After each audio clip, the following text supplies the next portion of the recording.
So, if you were a bored preteen with too much time on your hands and barely an active social life, then you probably did everything you could to change that and improve yourself.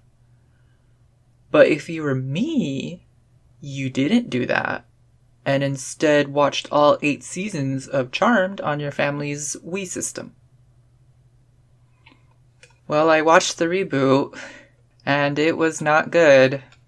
Now, this video is mostly going to talk about the Charmed 2018 reboot, but I wanted to start off by talking a bit about the original show, because that'd be really hard not to, considering how much of this reboot is very derivative of the original. And the only guess I can make to what the general consensus is about what people think the show is about is that it's a supernatural drama that came out in the early 2000s, late 90s, in that sweet spot of campy sci-fi-ish television. And what's the show? Buffy. Buffy, yeah. I think Buffy is the main flagship of that era. But there was other stuff that hyper nerd types obsessed over, like Firefly and Stardate something numbers, I don't know. Think literally any show that's been name dropped on the Bazinga show. But one show I bet they never reference, that I've seen every single episode of, was Charmed. And yes, I have seen every episode at a very impressionable young age, but presumably I'm older now and can admit that I wouldn't necessarily call myself a hugely dedicated Charmed stan. And just putting it out there, but I love the show. I just don't think I'm someone that will offend the show as much as other people who obviously love it more than me. But I want to and will give Charmed stans credit and recognition for their dedication, because I think we can all mostly agree we hate the reboot. Which is funny, because I originally secretly prayed for it to be good so I can have one of the only few takes defending it. But no, today I'm gonna be like the other girls. And I would love to talk about the original Charmed in more detail at some point, because I actually had a lot of notes cut, and I had to cut them out because they diverted way too much from talking about the reboot, and I just wouldn't shut up about how much I would take any episode of Charmed over Buffy any day. Buffy just isn't for me, y'all. Buffy was for the guys, bis, and lesbians, and Charmed was for the wannabe girls, goths, and gays.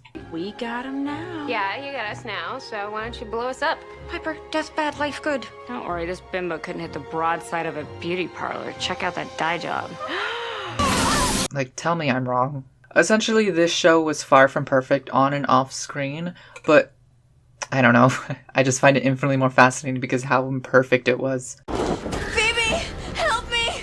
Never mind. And I wish I had the goal to do my very own deep dive video and forever have that video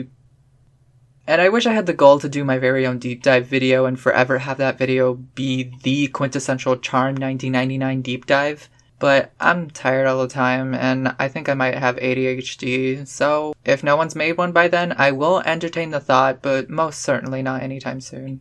We gotta work our way up there, people. Plus, someone already made a really good season-by-season retrospective of this series that I'll link in case anyone wants to check it out and have a taste of what the show is like. Instead, I thought to give a hopefully brief and partial breakdown of the Charmed reboot currently airing on the CW. And notice I said partial. Yeah, so I only watched the first 2 seasons of the show, so I guess consider this more as an over 40 episode first impressions video, and take that as a sign that I had a really rough time getting through this show. Also, the show is apparently still airing or in production, and I think catching up to the 3rd season would have been pointless unless one day the show was miraculously gonna become good, making my entire rant pointless and purposeless in retrospect.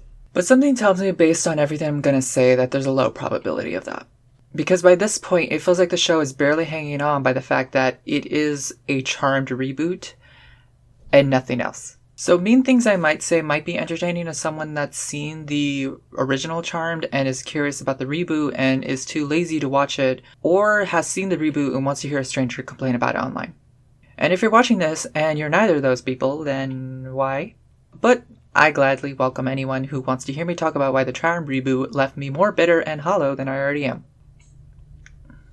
And for clarification, I probably shouldn't say that while I'm having a boba.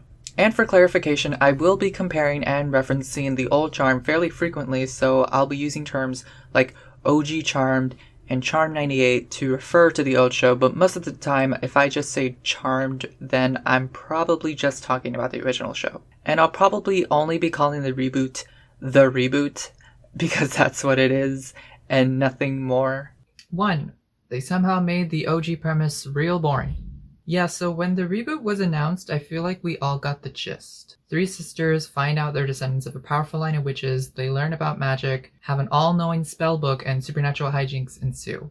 All that good stuff. And despite how specific that premise might sound, that idea gave very creative writers and the freedom to basically do anything they wanted in the original Charmed. It was like a playground of whatever ideas someone in the writer's room suggested on a long list that they just had lying around. So theoretically, it would have been nice to see that premise played around with again in the modern day. But with the reboot, it felt like all that manic creativity went nowhere memorable or interesting. I mean, I find it impressive how showrunners can take and remake a show's premise that in the original had room for each of the characters to eventually embody the spirits of Greek gods to fight other Greek gods, and somehow translated to feel so painfully dull in the reboot. I mean, the first season tried. They even touched on Greek mythology with the Medusa episode. But by the second season, it got way worse, and I'll get to why that is later. But the first season was pretty lackluster, and I almost felt bad for the show.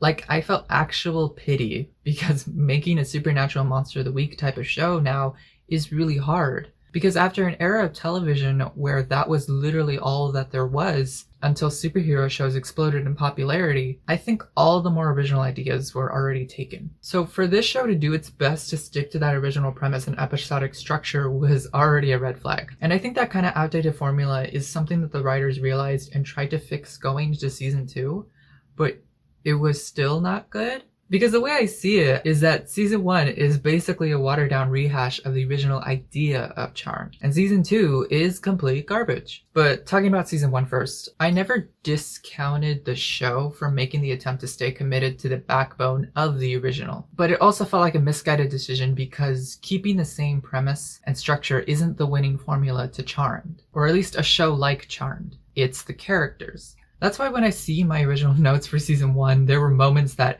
didn't blow my mind, but gave me some mild entertainment because the characters were actually reacting and learning about magic and actually doing something with it.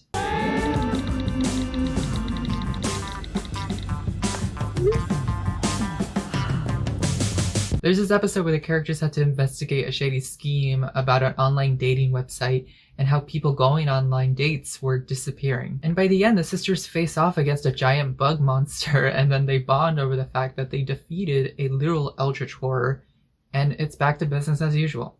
That might sound like a bit much to fit in one episode, but if you've seen how out of left field the original monsters in the OG Charmed can get, then this is child's play. But it was one of the only episodes that I feel like got the closest to feeling like not just the original Charmed, but a solid episode of TV that was still missing what makes supernatural shows like Charmed investing, despite how goofy it can get. And I already said it's because of the characters, so let's talk about them. 2. They made everyone real boring. Everyone is really boring, y'all. Okay, that's not completely true, but it's true. It's at least true for me personally, because I can't think back and say if I have any favorite characters, because they're all pretty bland. And I could be wrong. There's probably a Macy stan out there, and as much as I tried to like any of the characters, even ironically, a lot of their performance just didn't stand out to me. I just remember the original Charmed had a lot of energy and personality because the cast was really strong and had a lot of chemistry. But I think this show is a good example of having a really weak cast because of the minimal amount of chemistry, and not because of their acting skills. And I don't mean to insult any of the cast's acting abilities, kind of, but what I mean is, I'm sure if I saw any of the actors in anything else but this show, they'd probably be really good. I mean, the show casted Rapunzel's daughter from the Descendants franchise, and I hands down thought she stole the third movie. So my only interest is showing this princess that I am the queen and my reign will be endless! But in combination with every other problem I have with this show, the characters are already pretty weak. I thought Maggie had the most relatable storylines because she was the college student doing TV college student things like joining a fraternity, throwing parties, and performing in the school's a cappella group because the writers saw Pitch Perfect. But her storylines became so frivolous when compared to everything else going on, and she even learns that she's half black and joins a black cultural appreciation group. But that never gets mentioned again after that episode because plot things. And they even tried giving her Parker a half-demon boyfriend because that was a thing in the original show. But he doesn't provide much. If anything, they try to make him more relevant in season 2 by making him the leader of the demon world. But this actor has such a baby face that I never thought him as being the leader of anything, no matter how shirtless he was. And Mel, the middle sister, is probably the actress and character I feel the most bad for, because they really don't know what to do with her. The show even makes fun of her for this. Yes! Don't see that on a B team. I'm useless?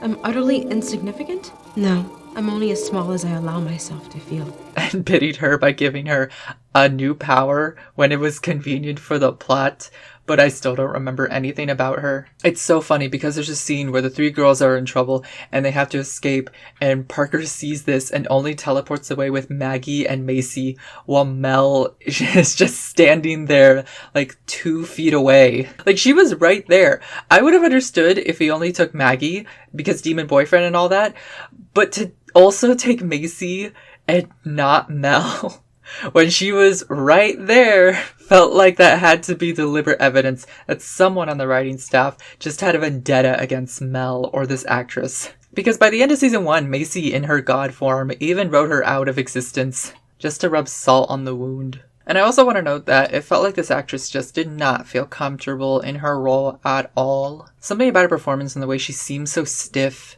and had this constant expression of worry on her face, as if she really did not want to be there, got really distracting after a whole season. And Macy, the eldest sister who drops the bomb in the pilot that she's Mel and Maggie's half-sister, I actually don't have a lot of negative things to say about her. She did have a lot more going on compared to the other 2 sisters, because for whatever the reasons the writers seem to love Macy, they gave her more backstory and more personal struggles with her powers and character flaws that I thought the actress who played her portrayed as well as she could with such a lifeless cast. And I think that's why I don't have a lot to say. She was obviously the well of character development and plot lines for most of the season 1, but I think the show did the actress a little dirty by putting an unfair amount of story weight and attention on her character rather than all the sisters together. It just seems like a lot of pressure when the show has presumably 3 main protagonists. And I know there was more dirty doing behind the scenes, but I'm not someone qualified to talk about that. Watch Princess Week's video about that and her thoughts on the show. She definitely had a more optimistic outlook on the show, but she didn't see season 2 yet, so.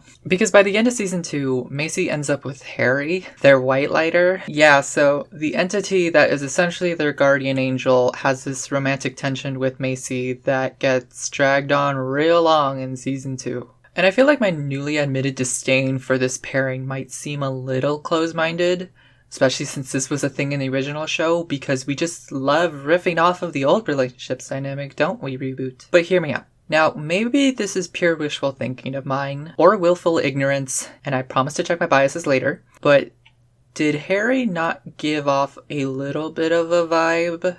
You'd think with such frequent visits from an Englishman, you could at least stock your pantry with tea that isn't absolute rubbish. Nice tree, isn't it? The balls are very well spaced. According to colour. All my own work. Woke or the journey of a straight white male ally. Oh, good God. London Bridge is falling down. With pixies, they're responsible for many of the things that bring us joy. Butterflies, ladybirds, wishing upon a star.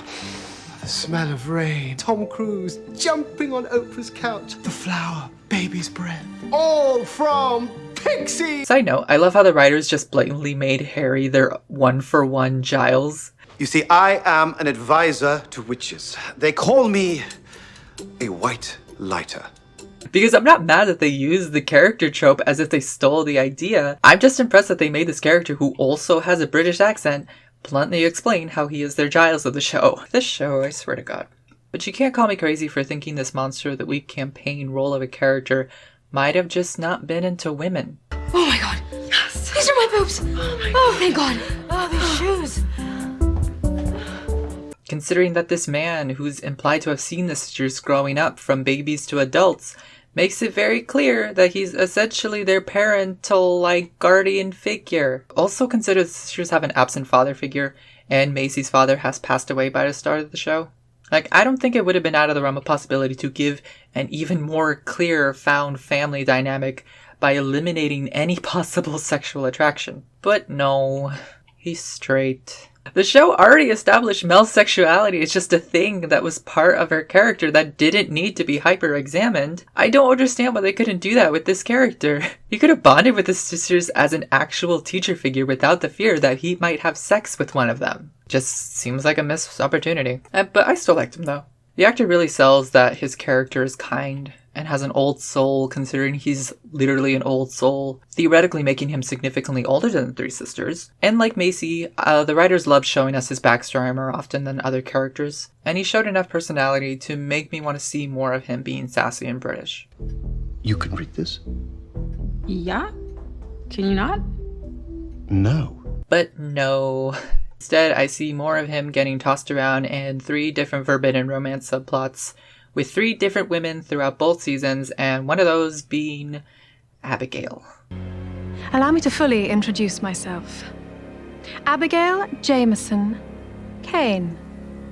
Maybe you've noticed by now that I haven't really touched on the villains that much, mostly because the main villain in season 1 is irrelevant and not worth talking about, and the other villain I will also get to later when I get to talk about season 2. But a character they introduced in season 2 to, I think, give the cast more moral diversity and drama to spice things up a little is Abigail. And Abigail on paper sounds like a good idea. Throughout season 1, I kept asking myself, while I was bored to tears, is this really the whole cast? Like, I felt like something was missing, because I felt so lonely watching these characters and only these characters. I speculated that maybe throwing someone new into the mix whose sole purpose wasn't to be a love interest would have helped. But boy, did season 2 prove me wrong. Because Abigail, who's set up to be this half-demon, half-witch loose cannon with her moral ambiguity and her bisexual promiscuity, was introduced as Parker's half-sibling. A lot of convenient half-siblings in the show, now that I think about it. But she comes in wanting to be the new leader of the demon realm and causes all kinds of drama between the characters. And I wanted to like Abigail. I just have a real soft spot for villainous characters that love doing villainous things. Put on my goody two-shoes and prance around saving broken-winged sparrows. I'd rather have a stiletto in my eye. It's a guilty pleasure of mine, but I was just not buying what this actress was selling me. And you know what I said about introducing new characters with no intention of being love interests? Well, they still didn't do that, and by the end of season 2, they hint at her being with Mel in some real subtle dialogue. Maybe you've inspired me to try being bi-magical. And the whole time she was on screen, I kept trying to place her. She looked like someone to me. Like, the closest I got to was Pride and Prejudice Keira Knightley, but that still doesn't feel completely right. And the fake British accent wasn't helping either. Okay, I'm kidding. I'm sure if I look it up, she is probably British and I'm just an asshole, but I wouldn't be surprised if this actress came on set and decided right then and there that her villainous character needed a British accent to feel more high and mighty or something. What did you call me? Perky Peanut. Pretty pony. Primping, prancing princess. There's also this guy they introduced in season 2, but there's not much to say about him. He's just a guy. And honestly, his existence just made me realize that having more characters was not what was missing in the show. Nothing was really giving me a sense of comfort in the show, and I don't think having more characters would have fixed that. I honestly think most of it had to do with the visuals. 3. It looks real boring. Now, I'm not going to judge a piece of media too harshly based on visuals, because as long as I can feel an effort was made and the writing and characters were solid, then that doesn't really matter. Again, I use the original Charmed as an example, but boy did it seem like they accomplished the bare minimum in the reboot. Like, at least the show isn't like CW Flash levels of horrendous special effects and CGI. It was serviceable. If anything, there were moments where the special effects looked pretty good and seemed to want to show off how well they could convey magic. Like, there's this one sequence where Macy summons a necromancer, and during the spell, it's like raining black blood, and the room gets dark and ominous just to reveal the necromancer is a Trader Joe's employee. I'm like super commentary like channel right now. My mug. It's one of the only funny moments of the show, and the special effects really added to the scene. But when it came to the set design and costuming, I really don't think they tried. Like, most of the sets look almost too pristine and polished. Like, too pristine and polished to the point where I basically dubbed it CW polish. Like, you know that sleek, clean look that almost every CW show has to the point where it's getting harder and harder to distinguish any aesthetic flair or style. And I think I've seen enough modern girls to have the solid judgment that the costuming department was just not giving. It's like these girls were just out of a Sears catalog because costuming was too afraid to spice up their wardrobe a little. Like, they were giving me summer sale at Kohl's, and it made me sad. Because when I think back to the original Charmed, they were drenched in Y2K fashion. Whether it was to lounge around the house, or to roundhouse kick some demons. In the reboot, there's no roundhouse kicks, and not one cute outfit. And I know people complain that the original Charm had some misguided anti-feminist stuff, and I don't completely disagree with that. Check out that dye job. The reboot was basically created with the intention to be really woke about those things. But would it have killed someone in costuming to give one of them, most likely Maggie, a more feminized style? Or at least have an episode where they have to dress really Y2K because they time traveled or something, or had to attend a themed party. That would have been a neat nod too. CW shows look for any excuse to dress the characters up like dolls, and I love when they do that because we get looks being served, and I feel like costuming gets a kick out of it. And it might be really anti-feminist of me to want that, but let me just say that the original Charmed is a really feminine show. And just because it's feminine doesn't automatically make it bad or anti-feminist. I feel like I'm teaching 3rd grade math. And the show definitely found a lot of ways to be woke. So many that I feel like it rubbed a lot of people the wrong way, but I honestly didn't care that much. If anything, I found it more funny because it seemed to tease a sense of self-awareness at some points. Did you just compare me to AOC? It's not their fault. Woke wasn't a thing yet in the 90s. Hidden cameras are privacy violation, not to mention microaggression. But to wokeify the fashion, that's when it really rubbed me the wrong way. And I'm not saying there wasn't anything to fix, it just seems like the wardrobe decision was made by showrunners who don't understand how fashion really defines not just characters, but a show as well. I was missing a sense of comfort and fun, and I don't think stripping that aspect away to seem more woke was the right call. It's giving a little inadvertent misogyny, in my opinion. Like, since when is it anti-woke to want to see some badass witches serve some looks? I mean, I'm on the yassification side of TikTok, so I'm most definitely brainwashed to want to see some witches being yassified. Why did I make myself say that sentence? And if that makes me anti-woke or anti-feminist, then you, sir or madam, just have bad taste. 4. The magic is real boring. The more I get farther in my notes, the more I'm realizing that this video isn't going to be brief. Maybe I do have ADHD. So the magic isn't good. And I don't mean the look or the use of magic itself. I already said the special effects are pretty decent, but I really just mean more of how the magic gets used. Because most of the magic is never explained. Like, it's explained, but in a very expository way that feels really lazy. This is a test. Like the astral plane. Some kind of escape room. An escape room with no way out. According to the Book of Elders, the only way to break the shapeshifter curse is for the cursed one. Me to land on a mirror and see my own reflection. Because at first, their precious one-of-a-kind family heirloom spellbook is basically a demon dictionary, but it gets written off in season 2, and from there the characters somehow already know how to do everything without it. And even though they never have to explain what they're doing, every time they do explain something, it feels like wasting time because magic is always an inconvenience to learn. It's never interesting, it just acts as a plot device to get from point A to point B. And I'm pretty sure at least, maybe even more than, 3 instances of major character development happen because a magic spell needs them to overtly spout character revelations. An escape room with no way out. Yes, there is. Speak the unspoken. Me to land on a mirror and see my own reflection. No, actually self-reflect. There's a difference. Reflect on what? Whatever it is you need to learn. And that's a neat idea once, and I love the trope of characters bursting into emotional monologues, but the writers can't seem to find any creative way to show the use of magic and instead rely on it to keep up the drama. Like, what interest am I supposed to take away from a spell that turns you into a fly, and to reverse it, you have to admit something about yourself to fix it? Even if I take that at face value, what is even the need of a spell like that? Like, these girls know how to brew purification tea without showing us. But they couldn't brew an invisibility potion until later, when the plot needed them to, without explaining how and why that was apparently so hard earlier. Especially when Mel had to sneak into a room of an event she was already invited to. Like, by the end of season 1, there's this moment where they meet all the magical creatures they saved up until that point, and they promise to lead and protect them as the new destined charmed ones. We never see a single one of these magical races in season 2. I don't even really remember what any of their powers were by the end of season 2. It feels like they just kept losing and gaining new ones like every 5 episodes. Plot convenience just trumps the magic making any in-universe sense, and portraying any interesting spells or consistent world building. And I hate it. It seriously could go on, but I think it's finally time to talk about the season that ruined me. 5. Season 2 is real boring. I mentioned somewhere in this mess that superhero shows exploded in popularity, and we have the CW to thank for that. It's like they're this gigantic organism that originated the spread of this craze and even absorbs the weak links like Supergirl to just go on and on.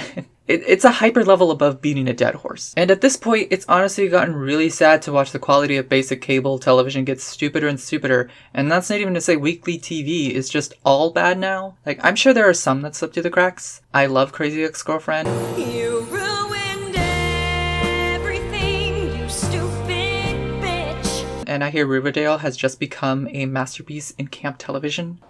Maestro? Okay, sure. That's not my name. Although I did watch the first 2 episodes of Batwoman because I was bored and needed a good laugh. The crows are not the hero of this story, Gotham. Batman couldn't save you. Mommy, look! It's Batman! And Batwoman delivered, but it's still nowhere near entertaining enough to sit through over 40 episodes of. And notice that I hit the same limit with Charmed, because Charmed, by season 2, essentially became a run-of-the-mill CW superhero show. The Book of Shadows gets written off, they lose their powers, they lose their house, and guess what they get? An ugly-looking command center and a supercomputer that tells the characters when plot happens. They don't even try to tie it to anything mystical adjacent. They literally just call it the command center. And the supercomputer is technically not a supercomputer because it runs on magic.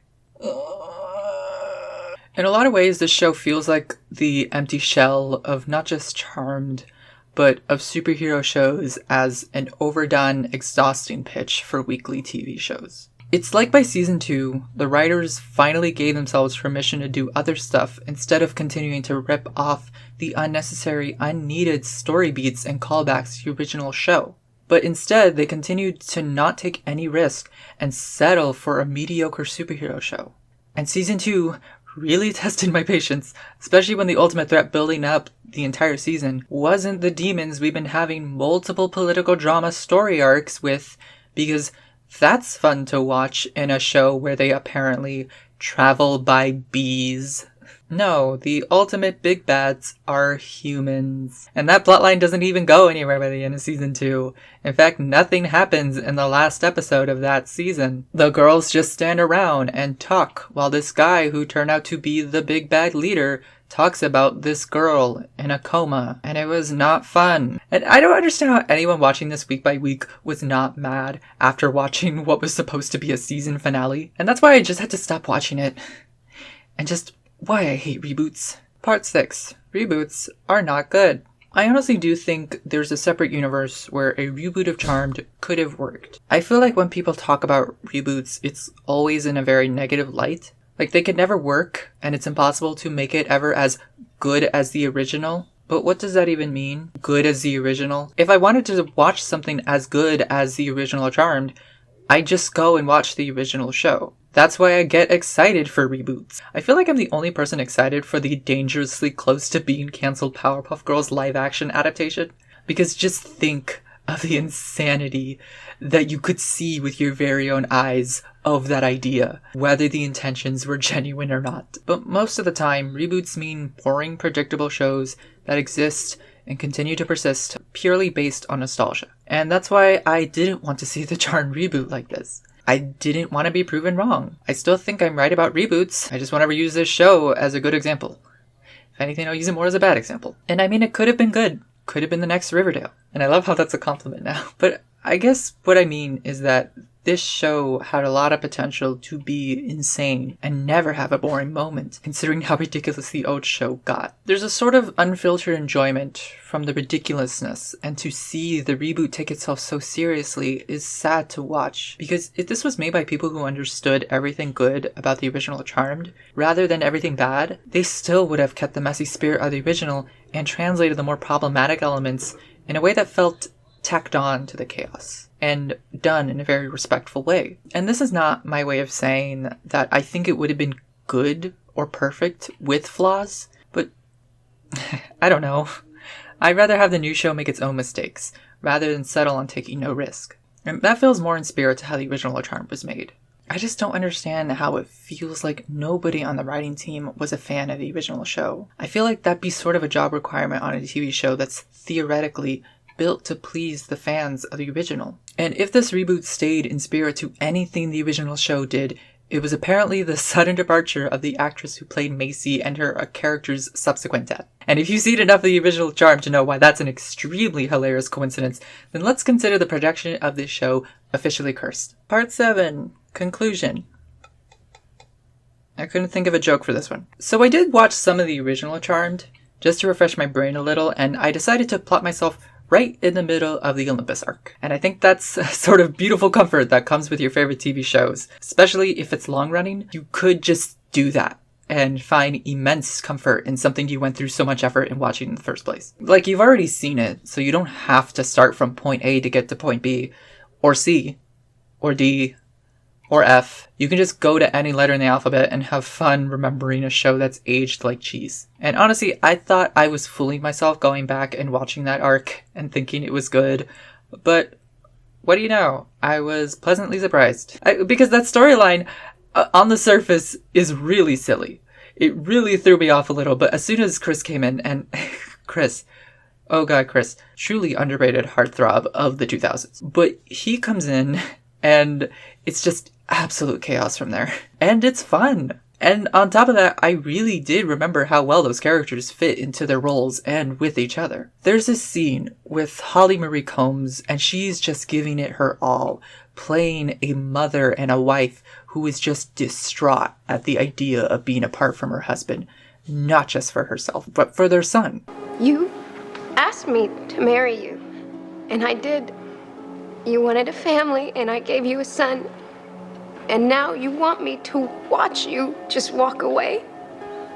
It's not that simple. Then make it simple, because I'm trying really hard to understand. And I love how the scene itself takes a step back from the Greek god chaos to just give her the spotlight. But I can't really say there was any point in the reboot where I felt like I can go back and immerse myself again. Because the reboot doesn't make me feel immersed in watching characters constantly deal with the ups and downs about the existence of magic and predetermined destiny. I can't just give up.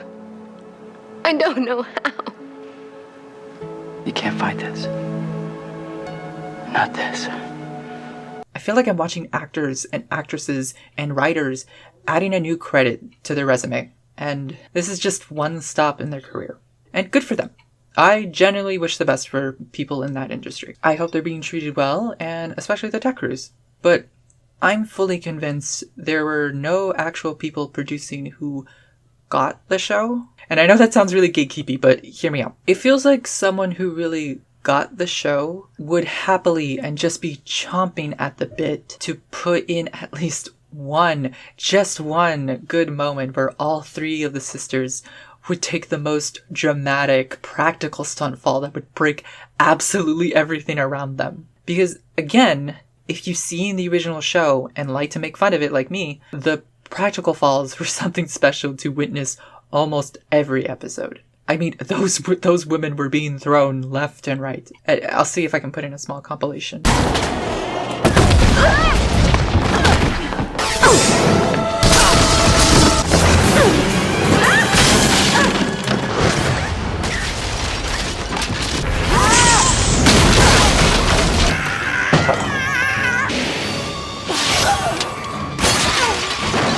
I hope those stunt actors got paid really well.